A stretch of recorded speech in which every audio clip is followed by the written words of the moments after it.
Oke, hari ini kita bakal ngebongkar salah satu pertanyaan paling fundamental soal eksistensi manusia. Kita akan lihat bareng-bareng, apakah kehendak bebas yang kita bangga-banggakan ini beneran ada atau jangan-jangan cuma ilusi yang sangat meyakinkan. Kayaknya gampang ya jawabnya. Ya iyalah, saya yang milih. Rasanya jelas banget kalau itu keputusan Anda. Tapi, gimana kalau saya bilang, sains punya bukti yang nunjukin kalau perasaan memilih itu sebenarnya cuma efek samping, sesuatu yang muncul setelah otak Anda sebenarnya udah ngambil keputusan. Coba bayangin deh, Anda lagi duduk di sebuah laboratorium, kepala Anda terhubung ke pemindai otak canggih. Tugas Anda simpel banget, tekan tombol, mau kiri atau kanan terserah, kapanpun Anda ngerasa pengen. Kelihatannya sepele banget kan? Tapi, temuan dari eksperimen kayak gini benar-benar mengguncang fondasi pemahaman kita soal kesadaran. Bener Anda nggak salah baca, 10 detik. Jauh sebelum Anda secara sadar mikir, oke, kayaknya sekarang gue mau tekan tombol kanan, sebagian dari otak Anda tuh udah duluan ngambil keputusan itu. Jadi pertanyaannya, siapa yang sebenarnya nyetir? Oke. Biar lebih jelas, yuk kita coba investigasi bareng-bareng. Kita akan telusuri rantai sebab akibatnya. Mundur sedikit demi sedikit, dimulai dari 1 detik sebelum keputusan itu terasa dibuat. Mari kita intip momen krusial tepat sebelum pilihan sadar itu muncul. Apa sih yang sebenarnya terjadi di dalam otak Anda? Ternyata nih, pertunjukannya tuh udah mulai jauh sebelum Anda sadar Anda lagi nonton. Nah, urutannya ini penting banget. Aktivitas otak di alam bawah sadar itu duluan. Baru setelah itu, kesadaran kita muncul. Artinya, pas Anda ngerasa baru aja bikin keputusan, otak Anda tuh sebenarnya cuma ngasih laporan. Laporan soal keputusan yang udah dibikin beberapa saat sebelumnya. Kayak, yaudah, nasibnya udah ditentuin lebih dulu. Tentu, pasti ada yang bilang, ya tapi kan neken tombol doang, beda lah sama milih pasangan hidup. Itu kan cuma memungut pilihan sepele. Dan itu argumen yang wajar banget. Tapi, anggap aja ini domino pertama yang jatuh.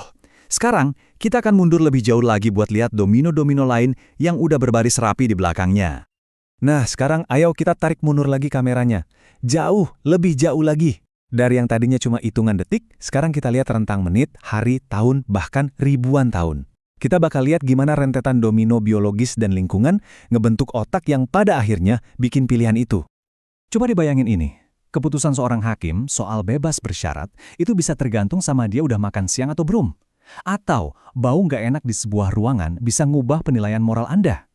Ini udah bukan lagi soal pilihan murni kan? Ini soal biologi kita yang merespons lingkungan. Seringkali tanpa kita sadar sama sekali. Dan bukan cuma dari luar loh, dari dalam juga.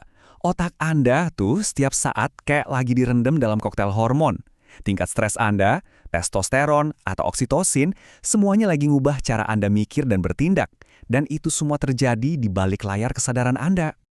Coba ingat-ingat lagi masa remaja Anda. Masa-masa penuh drama itu kan?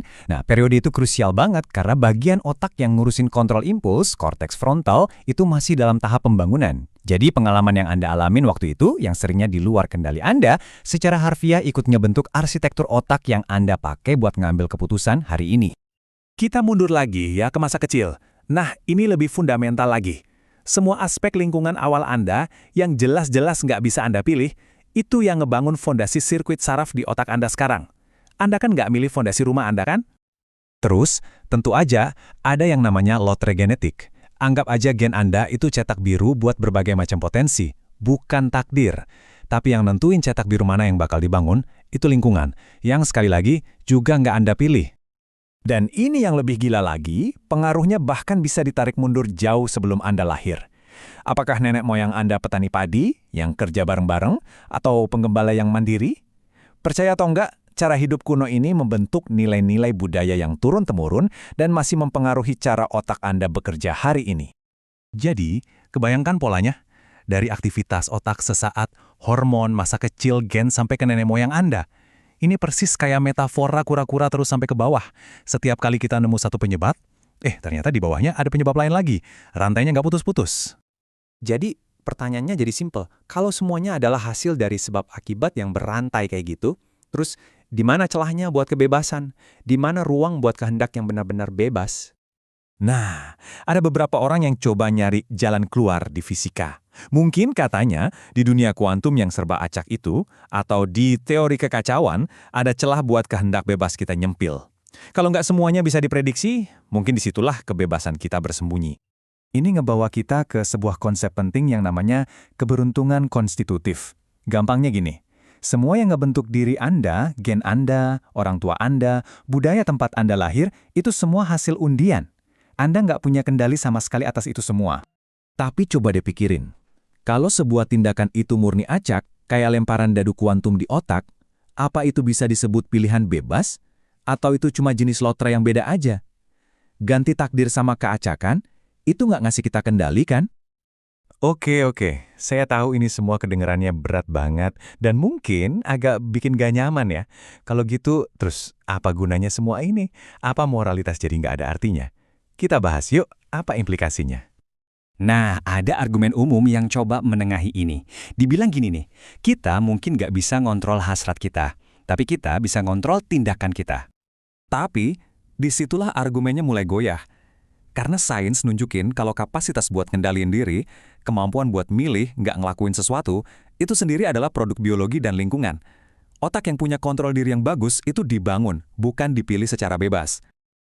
Terus, apa kesimpulannya? Kekacauan? Enggak juga. Justru sebaliknya. Ini bisa ngebawa kita ke dunia yang lebih berbelas kasih. Kalau kita terima, kalau orang nggak ngebangun otaknya sendiri, maka rasa benci dan keinginan buat balas dendam itu kehilangan dasar logisnya. Fokus kita bisa pindah dari nyalahin orang jadi nyari solusi. Ini pergeseran cara pandang yang besar banget. Dari nyalahin individu jadi coba ngertiin akar masalahnya.